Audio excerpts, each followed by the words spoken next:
The Connolly family lived in a white colonial house in West Hartford, Connecticut, where a polished exterior hid a harsh hierarchy enforced by Donna Connolly. While Julia was treated as an investment, with piano lessons and brand new dresses, Paige was seen as an extra expense. The favoritism was so blatant that only Julia's achievements were displayed on the refrigerator. When Paige once pinned up her own honor roll certificate, it was taken down almost immediately with the excuse that the fridge was too crowded. The turning point came in May 2008, as Paige prepared to graduate from high school. Although she had earned a partial scholarship to UConn, she still needed her parents' help to cover the remaining $62,000 for 4 years of tuition. Instead of offering support, Donna slid a $120,000 tuition check for Julia across the table right in front of Paige and coldly told her to be independent, because the real world doesn't hand out anything for free. Her father, Richard, quietly told Paige he was proud of her, but he chose cowardly silence to preserve the family's fragile peace. That night, with just $340 in her bank account and a fierce determination never to return, Paige walked out of the house for good. From a young age, Julia took piano lessons, had a new dress for every party, and was always encouraged to chase her dreams. Meanwhile, Paige received hand-me-down books, second-hand clothes, and the same familiar lesson: you need to learn to take care of yourself. On the refrigerator, in the kitchen, every photo, certificate, and achievement belonged to Julia. Once, Paige taped her own honor roll certificate right in the center of the door, but when she came home from school, it was gone. Her mother simply said, coldly, that the fridge was too crowded. Their father, Richard, wasn't openly harsh, but his silence was its own kind of cruelty. Now and then, he would quietly tell Paige he was proud of her, but only when her mother wasn't around, as if that pride were something forbidden to express out loud. Over time, that prolonged silence taught Paige a painful truth. In this family, her worth would always come second to her sister's. At neighborhood gatherings, her mother would proudly introduce, "This is Julia, my daughter, she's going to do great things." Then she would gesture briefly toward Paige and add, "And this is Paige." No praise, no expectations, no pride. Just a name. It was in those small, cutting moments that Paige learned early on that no matter how hard she tried, she would never be the first choice. And from then on, the feeling of being pushed to the margins became a familiar part of her childhood. The year Paige turned 18, every fragile hope for fairness in her family finally collapsed. After years of relentless studying, she received her acceptance letter to the University of Connecticut, along with a partial scholarship. It was the result of sleepless nights, extra classes, and a constant effort to prove her worth. Paige carefully prepared a detailed plan, calculating the full cost of 4 years of college, how much she could earn from part-time work, and the remaining $62,000 she hoped her parents would help cover. That evening at dinner, she gathered her courage, placed the folder on the table, and walked them through everything. Her mother didn't even open it. Instead, she coldly said Paige needed to learn independence, that life doesn't hand anyone anything for free. When Paige pointed out that the family was paying Julia's full tuition at an expensive private school, her mother replied curtly, "Julia is different. She has potential." Her father said nothing. He stared down at his plate, offering no defense, no support. The words, "You need to figure it out yourself," crushed the last of Paige's hope. That night, she packed a single suitcase and left her house key on the kitchen table. No note, no goodbye. Early the next morning, she walked out in silence with just $340 in savings and a future clouded with uncertainty. At the bus station, Paige turned back for one final look at the place she once called home, then walked away without looking back. Paige's college years were a blur of exhaustion. She worked 3 jobs at once: washing dishes at a small Italian restaurant, running the night shift as a cashier at a gas station, and cleaning dormitories on weekends. Some nights, she slept no more than 90 minutes before dragging herself back to class. While Paige was fighting just to survive, Julia was living comfortably, driving a brand new Audi A4 and studying abroad in Florence, all funded by their parents. When Paige tried to reach out, her mother responded with icy detachment, "Don't call just to make me feel guilty." Thankfully, she met Professor Alan Whitfield, who recognized her talent and helped her secure a paid research position, an opportunity that quietly laid the foundation for her future career. Alongside her best friend Lena, Paige began building what she called a chosen family, people who supported her not out of obligation, but out of genuine care. If you've ever had to push through difficult seasons on your own without support from your family, comment 1 below. Your story deserves to be heard. After graduating with honors, Paige quickly landed a job at a small medical technology company on the outskirts of Hartford. The office had just over 10 employees, no glamour, no fancy perks, but it was the perfect place for her to learn and grow. Paige took on the toughest tasks: processing complex data, debugging faulty systems, optimizing software for small clinics. While others avoided complicated assignments, she volunteered for them. More than anyone, Paige understood that each challenge was a chance to gain experience and prove her ability. Within just 2 years, Paige earned back-to-back promotions, not because of connections or family background, but through persistence, discipline, and an unrelenting drive to improve. The sleepless nights spent coding, the failed trials followed by starting over from scratch, gradually built a solid foundation. From messy handwritten notes, a bold idea began to take shape. A medical data management platform designed specifically for small clinics, places often overlooked by large, expensive software systems. With modest savings and a small loan, Paige decided to launch her own company, MedBridge Solutions. The early days were brutally difficult. Her office was nothing more than a folding table in a rented room, her equipment outdated, and her entire staff consisted of herself. Paige was the programmer, the salesperson, and the tech support specialist all at once. Every first client came through sheer persistence and the personal credibility she built step by step. Despite the countless risks, she never hesitated. She understood that this wasn't just a startup, it was her chance to change her destiny. And from those grueling beginnings, MedBridge steadily grew, opening the door for Paige to step confidently into the business world. She was no longer the overlooked girl from years ago, but a determined founder, ready to face whatever challenges lay ahead. The real drama began when Paige's company entered negotiations for a $2.8 million contract with Lakeview Medical Partners, where Marcus Webb served as CFO. Ironically, Marcus was Julia's fiancé. When Paige received a wedding invitation, along with a handwritten note from her father quietly asking her to come, she decided it was time to face her past. After much hesitation, Paige chose to attend, not to draw attention, but to close an old chapter of her life. She arrived with her best friend and sat quietly at a table in the back, avoiding her mother's gaze and the relatives who had once turned their backs on her. But the silence didn't last. Marcus happened to recognize her.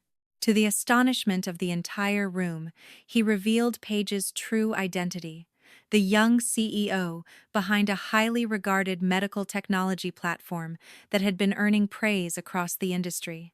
Throughout the reception, Donna continued her performance as the self-sacrificing mother, praising Julia's independence while placing Paige at the most distant table. However, the narrative began to unravel when Marcus and his business partners realized that Paige Alcott was the bride's older sister.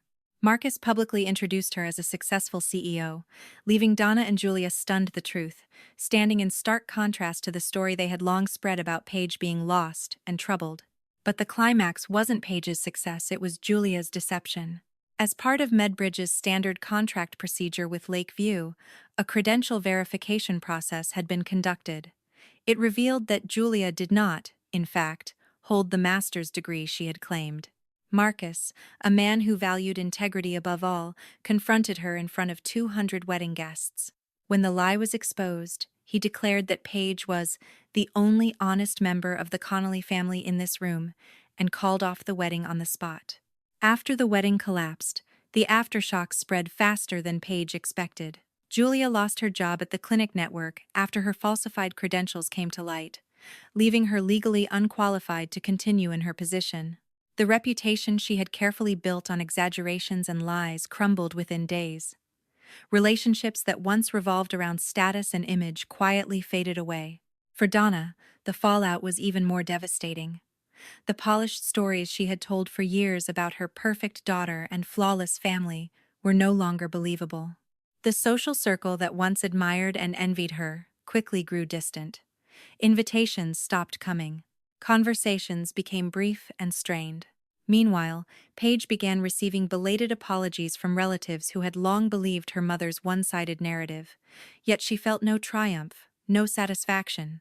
What lingered instead was a strange emptiness. Years of quiet hurt had taught her that justice doesn't always bring instant relief. Some wounds take far longer to heal than the moment of truth itself. Her father began reaching out, calling her regularly each week, no longer hiding behind silence. Their conversations were simple about the weather, work, everyday life, but they were sincere. It was his first real effort to repair a relationship neglected for nearly a decade. Paige did not rush to forgive, but she allowed herself to soften, to listen, and carefully to hope.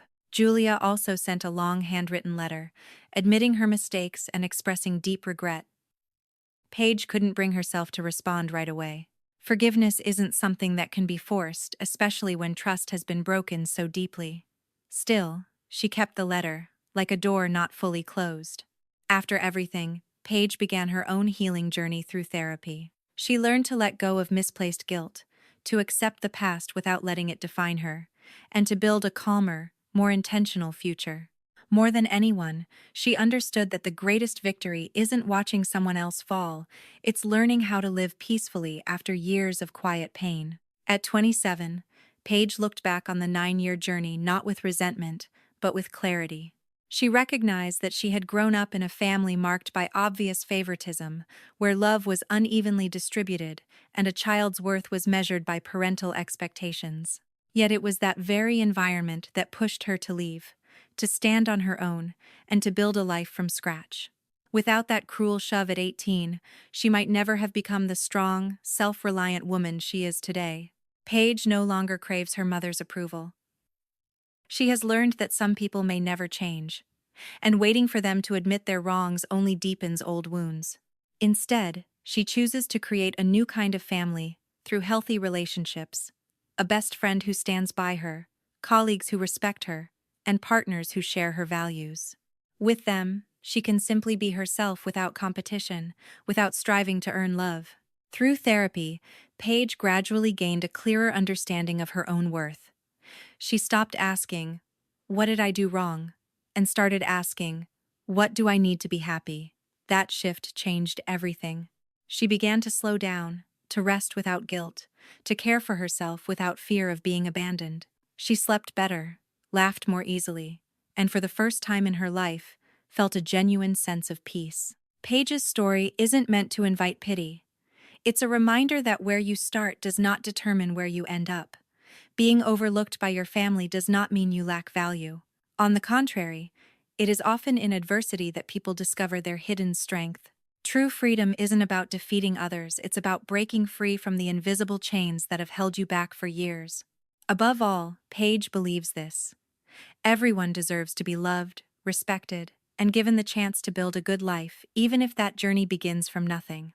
After everything that happened, I slowly learned that not every wound heals overnight. Some pain lingers for a long time, quiet, steady, but no longer as sharp as it once was. I no longer try to run from my memories, nor do I force myself to forget. Instead, I practice facing them, listening to them, and understanding myself more deeply. Whenever negative emotions rise, I allow myself to pause, take a deep breath, and remind myself how far I've already come. My new life isn't perfect, but it's peaceful enough for me to feel grateful. I've started building small, steady habits, waking up earlier, taking morning walks, writing my thoughts in an old notebook. Those simple routines help me reconnect with myself and remind me that happiness often lives in the most ordinary moments. A warm cup of tea, a soft piece of music, or a heartfelt conversation can be enough to calm my heart. I've also learned to open myself to new relationships without rushing. I value sincerity, protect my personal boundaries, and say no when I need to. Everyone who enters my life brings a lesson, helping me grow stronger and wiser. I no longer seek validation from others. Instead, I practice recognizing my own worth. Gradually, I've come to see that the past, no matter how painful, has shaped who I am today. That resilience and patience have allowed me to stand firm and keep moving forward with a quiet but steady faith in tomorrow. As things began to settle, I looked back on my journey with different eyes, no longer with resentment or bitterness, but with understanding and compassion. I've realized that everyone carries their own wounds and limitations. Sometimes people hurt others simply because they lack the courage to confront themselves. That thought doesn't excuse the harm, but it helps me release the weight I once carried in my heart. I spend more time with myself now, learning to love my imperfections instead of fixating on my flaws. I accept that I'm not perfect, that there are days when I feel weak or exhausted, and that's completely human. Instead of criticizing myself, I've learned to comfort, encourage, and give myself permission to rest. Being kind to myself has become the foundation for being kinder to the world around me. The difficult experiences I've gone through have taught me the value of patience and gratitude. I'm thankful for the people who stayed, even if all they offered was a simple check-in text or a quiet word of encouragement. I cherish each peaceful moment because I understand it doesn't come automatically. That's why I slow down, observe more, and learn to appreciate the simple things already present in my life. Gradually, I've found joy in giving. A timely word of comfort, a small act of help, or simply listening to someone else's story makes life feel more meaningful. When I offer empathy, I receive genuine connection in return, and through that exchange, my heart grows warmer and steadier, even in the face of life's storms. The Connolly family lived in a white colonial house in West Hartford, Connecticut, where a polished exterior hid a harsh hierarchy enforced by Donna Connolly.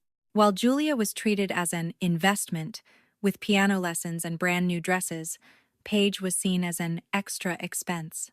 The favoritism was so blatant that only Julia's achievements were displayed on the refrigerator.